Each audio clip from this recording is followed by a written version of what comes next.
Hello and welcome to the episode of the Heroines of Armed Forces. In this series, we will learn how the wives of armed forces personnel and lady officers serve the nation. Today, we have Dr. Meenakshi with us. She is a wife of Colonel Sumit Arya. Colonel Sumit Arya is a ex-NDA and a proud second generation army officer. He was commissioned into the Regiment of Artillery. He has earned 3 commendation cards for his excellent service in army and completed proud high command course. He commanded the 299 medium regiment, and during this time he served in Jammu and Kashmir as well as the northeast. Colonel Sumit Arya holds 3 master's degree in diverse fields. He is a passionate chef as well. After serving 25 years in army, he is serving in a big corporate as the head of training for security and loss prevention. Now let me introduce Dr. Meenakshi Arya. Dr. Meenakshi Arya was born in Kashmir. She is a corporate leader in the field of artificial intelligence.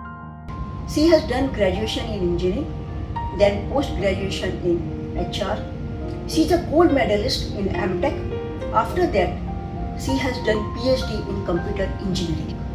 She was recognized twice by AWA for her contribution for the regiment as well as the broader military community. She is a mother of 2 children and she is an avid reader. Currently, she is working as a senior director of AI research in an American firm.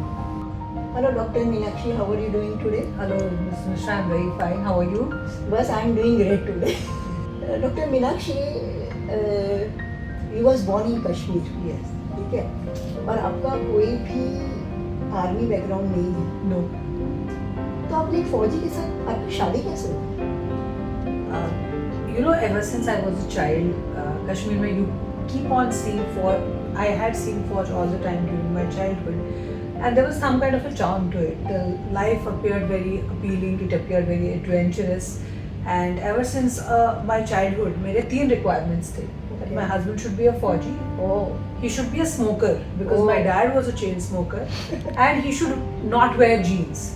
Okay. So my husband doesn't smoke, so I'm disappointed. He does wear jeans, I'm disappointed. But he's a Fauji, that's what has been the biggest satisfaction for me. Doctor Meenakshi, colonel Arya ने तो 299 medium regiment command किया है. तो as a commanding officer's wife आपने उनकी regiment में कैसे आप चेंजेस लाए और आपने क्या कंट्रीब्यूशन किया? So Mrs. Mishra, being a commanding officer's wife in itself is very challenging because मेरे हस्बैंड ने जब कमांड टेक ओवर किया वो पहली बार था कि the moment you completed 15 years of your service, their batch was the first one to take over command at a very, very young age. I had 2 small kids. My son was 9 at that time and my daughter was 2. And Sumit ka command jo hai, our unit had moved to northeast to Assam Nagaland border. Okay. I was working at that point in time in Shimla before we moved to Mariani was the place where we were. So challenges many fold थे. पहला challenge तो ये था कि the place where हमारा regimental headquarters था, the families couldn't be there. Okay. So we were away from my husband and we were around 3 hours from the place where the unit was deployed. मैं थी, मेरे साथ 7 officers families और 40 JCO jawans family थे जो move हुए थे unit के साथ में. तो हमारे लिए बहुत challenging था क्योंकि एक तो husband साथ में नहीं थे. दूसरा, जहाँ हमारी रेयर लोकेशन थी, it was in the middle of a wildlife sanctuary. दिन में हाथी आते थे, so the ground floor houses would not be allotted to anybody. It was a big challenge for me how to keep the families engaged because by the end of the day, ऐसे wilderness में आप जब रह रहे हैं तो it's not easy to live there. So we devised mechanisms of how do we productively use this time और हम अपनी families को कैसे upskill करें. तो सबसे पहले मैंने वहाँ पे एक FWC हमने एक establish किया जिसका पूरा डेकोर जो है वो हमारी फैमिलीज ने किया, starting from the mirror work to Warli paintings. So वो पूरा FWC जो था वो सेटअप किया था फैमिलीज ने खुद, राइट फ्रॉम कंसेप्चुअलाइजेशन. तो हमारे पास एक छोटा क्रश था, एक लाइब्रेरी थी. एंड फिर फैमिली से ही इनपुट लेके we started a paper bag making course and paper bag making course जो है हमने लोकल वेंडर्स के साथ टाई अप किया and we would supply those paper bags to them और वहाँ से जो भी रेवेन्यू आता था that would be distributed among the families and also हम लोगों ने वेलफेयर का एक डेफिनेशन चेंज कर दिया because I was there also working with Jorhat engineering college as a visiting professor so हमने वेलफेयर का डेफिनेशन चेंज इसलिए किया क्योंकि वहाँ पे there were a lot of challenges जैसे snake bites insects infestation so we started inviting a lot of guest lecturers जो कि उस इलाके के प्रॉब्लम्स के पर्टेनिंग प्रॉब्लम्स का सोल्यूशन दे and in addition to that हम लोगों ने वेलफेयर को एक फन फिल्ड एक्टिविटी कर दिया कि उस दिन like we would have a special cuisine like someday you would have Maharashtrian, someday you would have chaat party depending on what the families wanted and उस दिन किसी के घर पे खाना नहीं बनता था so everybody was happy relax absolutely and I'm very fond of children so there were so many courses which we started for children also हमने एक English speaking course for families भी start किया वहाँ पे मरियानी में so उस सब काम के चलते हमारी यूनिट जो थी it was recognized in the DIV as well as brigade में तो था ही था डिव में भी हमारा काफ़ी रिकग्निशन था डिव लेवल वेलफेयर पे भी हमें हमेशा how we are conducting welfare के लिए डेमो के लिए बुलाते थे so in my own capacity and with the limited resources that we had I can proudly say for the 2 years that our unit was there एक भी family कभी वापस घर नहीं जाना चाहती थी तो सब लोग जो है they used to say कि नहीं मैडम हम यहीं खुश हैं हम लोग यहीं रहेंगे so we came 50 families and when we left the place it was the 50 families barring those जो post out हो गए थे बाकी we had a very good time and we kind of created a model of how welfare should change with changing times like अभी families को embroidery कढ़ाई बुनाई we are beyond that we need to empower them with computer education with English speaking courses with skill development that's where the world is moving to so that is what I at least started in the unit जब हम लोग वहाँ पे थे Very achieve maker of the society. I just try to do my little bit yes. आपने भी you was also having a promising career and Colonel Sumit Arya was also having his career. तो आप लोगों के एक दूसरे के लिए टाइम कैसे मिलता था क्योंकि आप लोग तो रेजिमेंट की एक्टिविटीज़ में भी पूरे के पूरे बिजी रहते थे तो आपका वर्क लाइफ बैलेंस कैसे आप लोग मेंटेन करते थे Absolutely right, Mr. Shah. It was a very difficult situation क्योंकि I was also working फौज में तो आपको पता है it's 24/7 working so चैलेंज रहता था लेकिन मेरा हमेशा ये मानना है कि सबके दिन में 24 घंटे ही होते हैं so वो 24 घंटे को आप प्रॉपर कैसे यूटिलाइज करते हैं मेरे घर में कुछ एक रूल्स है जैसे ब्रेकफास्ट टेबल पे सब पक्का मिलेंगे डिनर हम हमेशा साथ करते हैं क्योंकि लंच मालूम है कि you can not have it तो जब भी ऐसे टाइम मिलता था चैलेंजिंग टाइम्स होते थे कई बार ऐसे होता था कि हम लोग पार्टी में ही मिलते थे शाम को वो भी ऑफिस से आए मैं ऑफिस से आई चेंज किया एक्चुअली हम लोग बात जो है वो पार्टी में कर रहे हैं लेकिन मुझे ऐसे लगता है 3 चीज़ें जो मैंने लाइफ लॉन्ग जो मैंने मेरे पेरेंट्स से सीखी थी और मैंने अपने बच्चों को भी वही सिखाया कि फैमिली इज़ वेरी इंपॉर्टेंट आपको दिन के वो 24 घंटे में से 1 घंटा 1.5 घंटा क्वालिटी टाइम जहाँ आप लोग बैठ के एज अ फैमिली आपका दिन कैसे बीता चाहे वो रात के 10 बजे 11 बजे ही हो मैंने ये इंश्योर किया कि वो हमेशा हमारी लाइफ में वो टाइम हो मैं हमेशा उनके साथ मूव हुई अपने करियर पे कॉम्प्रोमाइज़ नहीं किया कभी भी कॉम्प्रोमाइज़ इन द सेंस कि करियर छोड़ा नहीं पर एट द सेम टाइम जो भी करियर पिकअप कर पाई इन एवरी इंजीनियरिंग कॉलेज जहाँ भी हम मूव हुए मैंने अपने बच्चों को कभी एक सेपरेटेड लाइफ नहीं दी उनको कभी ये नहीं बोला कि आपको करियर कॉम्प्रोमाइज़ करके ही आप आगे बढ़ सकते हैं जहाँ जहाँ मेरे हस्बैंड गए चाहे वो फील्ड था चाहे वो पुलिस पोस्टिंग थी चाहे बच्चे 10th में थे चाहे वो किसी भी क्लास में थे वी ऑल अडेप्टेड हम लोग हमेशा मेरे लिए बहुत इम्पोर्टेंट था कि एक फैमिली एक यूनिट की तरह हमें हमेशा साथ रहना है क्वांटिटी ऑफ टाइम पे कभी फोकस नहीं किया था बट क्वालिटी ऑफ टाइम पे किया कि दिन में अगर 1 घंटा है तो भी we should spend it together balance बना के रखा आप कुछ स्वीट मेमोरीज शेयर करना चाहेंगे आपकी रेजिमेंट के साथ में आपके कुछ हसीन पल सो मैं और मेरे हस्बैंड हमेशा अपने प्रोफेशंस को बहुत अलग रखते हैं हम कभी वो प्रोफेशन घर लेके नहीं आते ऑल्दो फौज इज़ अ बिग फैमिली आपका पूरा रेजिमेंट जो है वो आपकी फैमिली है और मैं मेरे हस्बैंड की रेजिमेंट को तब से जानती हूँ जब से मैं 10th स्टैंडर्ड में थी, क्योंकि उनके फर्स्ट सीओ जो थे वो मेरे अंकल थे। तो वो यूनिट मेरे लिए एक फैमिली ही थी पहले से। लेकिन जब आप सीओ's वाइफ बनते हो तो आपका एक अलग रिलेशनशिप होता है। तो मुझे याद है सुमित इज़ वेरी टफ, वो बहुत स्ट्रिक्ट है ऑफिस में, और जो यंगस्टर्स थे हमारे वो मुझे बोलते थे आप हमारी मम्मी हो। तो आई डोंट नो क्या हुआ था, कुछ दिन ऑफिस में समथिंग हैड हैपेंड, तो एडजुटेंट का फ़ोन आया, मैम आज सीओ ने बहुत डांट लगाई है, तो घर में ब्रेकफास्ट में क्या बना है? मैंने बोला पराठे बन रहे, आ जाओ। सो एडजुटेंट और 2 यंगस्टर घर पहुंचे और बैठ के वो ब्रेकफास्ट खाने लगे। और जब मेरे हस्बैंड पीटी से वापस आए थे, मेरा हस्बैंड जब वो बाहर आए तो उन्होंने देखा ये यंगस्टर्स ऐसे उनको लुक देके वो तो निकल गए। और यंगस्टर्स बोलते मैम आपने बचा लिया, अदरवाइज आज सीओ हमको खा जाते। तो सुमित ऑफिस पहुंचे आराम से, आई सेड नहीं, अभी you are at home, you have your breakfast आराम से एंड देन यू गो। तो I always tried to be the mother that youngsters don't have, be a mentor to जितने सीनियर्स हैं उनके लिए। सो हमारी यूनिट में it was more like a very very happy family. Sumit ने 5 साल command किया एंड वो 5 साल हमारी लाइफ के बहुत ही गॉर्जियस ईयर्स थे, विच आई विल, मतलब मैं अपनी जिंदगी भर वो 5 साल नहीं भूल सकती। It was really very sweet, life long memories. You have very promising career in your passion, ठीक है। तो आपकी जो डिफरेंट पोस्टिंग होती थी, आपने कैसे उस पैशन को और अपने प्रोफेशन को जिंदा रखा? ये एक बहुत बड़ी मिसाल है। तो आप कुछ बताएंगे इसके बारे में कि आप किस तरीके से ये सब चीज़ों को मैनेज करते हैं? जी, when I got married Mrs Mishra मैं सिर्फ 21 ईयर्स की थी और मैं अपने लास्ट ईयर ऑफ इंजीनियरिंग में थी। फिर जब शादी करके जब मैं पहले स्टेशन पे गई तो मैंने देखा कि सभी लोग जो है they generally are teaching in schools, that was the norm. And मैंने भी अपना पहला जॉब जो है वो आर्मी पब्लिक स्कूल दिल्ली में शुरू किया।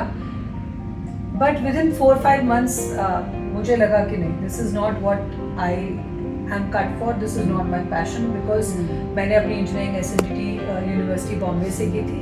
तो मुझे लगा कि नहीं, 4 इयर्स में मैंने जो सीखा है, I would not want, though teaching is my passion, but this is not where I can utilise it properly.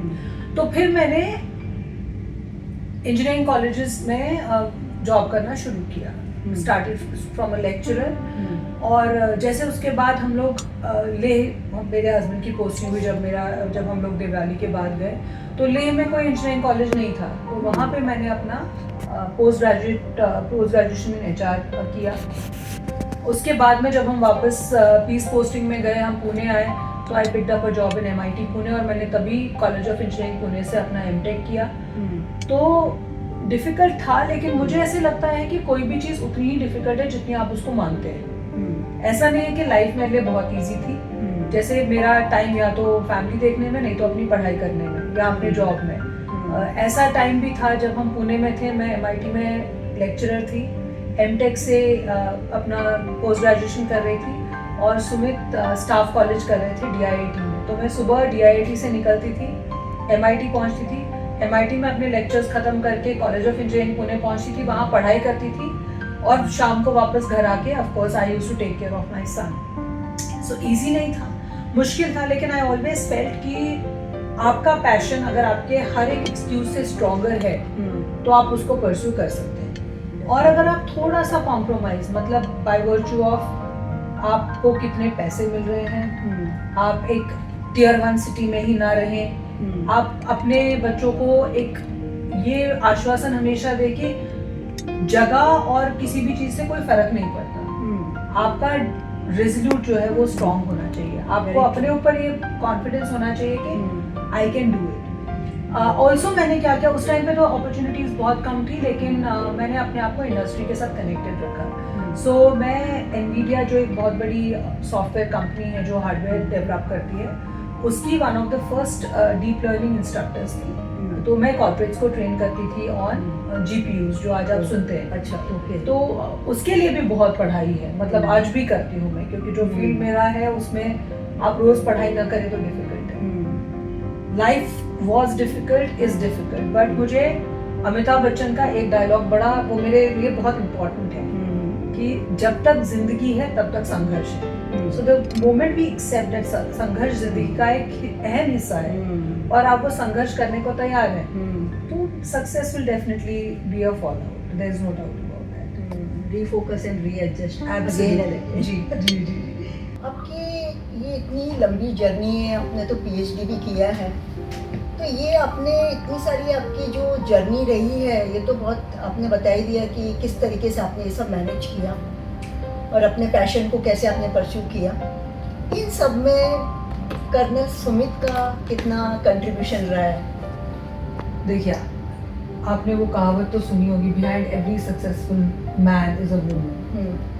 So whatever you see me today, that's a fallout of the kind of support that I had from my husband. My husband never expected the typical roles जो आप अपनी wife से expect करते हैं कि तुम बच्चों का सिर्फ ध्यान रखोगी, तुम खाना बनाओगी, तुम ये करोगी। There were no expectations. He just left me और उन्होंने मुझे हमेशा धक्का मारा। To be honest, मैं बीटेक करके बहुत खुश थी कि बीटेक करके मैं अभी एक प्रोफेसर हूँ, मैं बहुत खुश हूँ। बट उन्होंने मुझे, मैं हमेशा जिंदगी में कभी सेकंड नहीं आई Mrs Mishra. I have always been a topper in my life. So उन्होंने जब हम पुणे पहुंचे और आई टोल्ड हिम कि मुझे ऐसे लगता है थोड़ा क्वालिफिकेशन अपग्रेडेशन चाहिए, तो he was the one who went to college of engineering Pune और वहाँ से एप्लीकेशन फॉर्म लेके आए। जबकि उस टाइम पे हमारा बेटा छोटा था, but he gave me all support that you can expect out of a husband, in fact more than that. My husband is an amazing chef, तो it was never that he expected me to come back and cook, but क्योंकि उन्होंने इतना freedom दिया, I always felt मुझे उनके लिए और extra करना चाहिए। यू नो, मुझे ये लगा कि if he is not a typical clichéd man, he actually feels in gender equality। उन्हें ये लगता है कि आदमी और औरत बराबर हैं। कई बार वो बोलते हैं इस चीज में तो तुम मुझसे ज्यादा समझदार हो। जैसे हमारे घर में फाइनेंसेस मैं मैनेज करती हूँ, उनको ये भी आज तक पता नहीं कि उनकी सैलरी कितनी है। तो he is a very very progressive man और चाहे मैंने जो करना चाहा उन्होंने हमेशा मुझे सपोर्ट किया। जब उनसे नहीं हो पाता था तो ही वुड टेक हेल्प अपने पेरेंट्स से, मेरे पेरेंट्स से, कि मीनाक्षी को कॉन्फ्रेंस के लिए जाना है, she has to go abroad, आप आके हमारे साथ रहिए। या whenever he needed whatever help, he always asked for it, because उनका अपना जॉब भी बहुत हाई प्रेशर था, he could not be available all the time. लेकिन उन्होंने मुझे कभी किसी चीज के लिए रोका नहीं और जितना सपोर्ट दे सकते थे, जितना फ्रीडम दे सकते थे, उसी की वजह से आज जब मैं अपने बच्चों को देखती हूँ, दे ऑल्सो अंडरस्टैंड कि घर में एक इक्वालिटी होनी चाहिए। मतलब हमारे घर में रोल्स डिफाइंड नहीं है, जिस काम में अच्छा है वो वही काम करता है। So what ever I am today is a sum total of मेरे हस्बैंड का सपोर्ट, उनका प्यार और उनका मुझ पर विश्वास कि यू कैन डू इट। उन्होंने जब फौज भी छोड़ी and I had an opportunity to go to US, वहाँ से मुझे एक जॉब ऑफर आया था, उन्होंने बिना सोचे कि मैं कैसे मैनेज करूंगा, मैं कभी ऐसे घर पे बैठ के 2 बच्चे, जब यू डोंट हैव द फौज का setup, how will I manage, he just told me go and pursue your dreams. और 2 साल मैंने यूएस में जाके बिताया। I work for the company, अभी उसी सेम कंपनी में मैं यहाँ पे वापस आई क्योंकि उन्होंने मुझे इतना उड़ने दिया। That's why I never felt कि मुझे उनसे यू नो यूएस में जाके 2 साल रह के I said no, I want to come back and you know stay with you. मुझे चाहे like whatever life has to offer me, the biggest blessing is you. So he is responsible for where I am. आप दोनों की एकदम perfect partnership है जी, और आपने एक सबके लिए एक एग्जांपल क्रिएट किया। जी, thank you so very much. Doctor Meenakshi, आप फ्यूचर जनरेशन को आप क्या मैसेज देना चाहती हैं? देखिए मिस मिश्रा, हम लोग भी सीख ही रहे हैं क्योंकि वर्ल्ड इतना चेंज हो रहा है। जो हमारे चैलेंजेस थे वो करंट जनरेशन के नहीं है, लेकिन जो उनके चैलेंजेस हैं वो हमारे भी कभी नहीं थे, टू बी ऑनेस्ट। और मुझे ये लगता है कि फौज is not a job, it's not an occupation, it's a way of life. The more you embrace this way of life, उतना आपकी लाइफ जो है वो एनरिच होती है। जैसे अगर आज मैं 25 साल पीछे अपनी जर्नी देखूँ, मुझे लगता है कि 21 साल की यू नो यंगस्टर से लेकर के आज जब आप you are approaching your 50s, जितना कॉन्फिडेंस, जितना I can tackle the world attitude मेरे अंदर है, वो इसलिए क्योंकि फौज आपको इतना कर्रा बना देती है, if I may use that word. So अपने पैशन को कभी भी मरने मत दो. At the same time ये याद रखो कि we have chosen फौज as a way of our life. So आप जितना अपनी कैपेसिटी में दे सकते हो दो, because it will give you tenfold in return. You might not understand that today, but when we look at it from today's perspective, I feel it was such a beautiful learning experience. At the same time, आज इतना कुछ available है remotely. So आप अपना passion अगर pursue करना चाहते हैं, you want to pursue a career, today nothing can stop you. But at the same time, आप अगर अपना career pursue करना चाहते हैं, there's a lot of things that you have to give up. जैसे मैंने आज तक कभी दोपहर में किसी नेबर के घर में बेल बजा के 1 घंटे बैठ के चाय का मजा नहीं लिया है. So I have sacrificed that in my life. But today when I sit here and I say that I work with an American firm, I'm the director of AI research, there is a lot which has gone behind that. So आपको कुछ पाने के लिए कुछ खोना है. आप क्या पाने के लिए क्या खोने को तैयार हो, that decision is entirely yours. Yes, definitely. So that is what your determination should be stronger than your strongest excuse. I think that's my message. Very true, very true, very true. Thank you, Dr. Meenakshi, for giving your precious time and sharing your experience with us. And all the best for your future commitment. Have a great day. Thank you so much, Mrs. Mishra, for giving me this opportunity. You are doing such an amazing work, because अगर ये message जो आप convey करना चाहते हैं किसी की भी लाइफ बदल दे, तो probably our job is done. Thank you so much for doing such a wonderful service to the organization, and I wish your podcast also all the best for your future episodes. Thank you. Thank you so much. Thank you, audience, for giving us your patience listening. Ideas, comments and suggestions are always welcome. If you want to give any feedback, please write the feedback in the comment section. Do like and subscribe our channel. Jai Hind.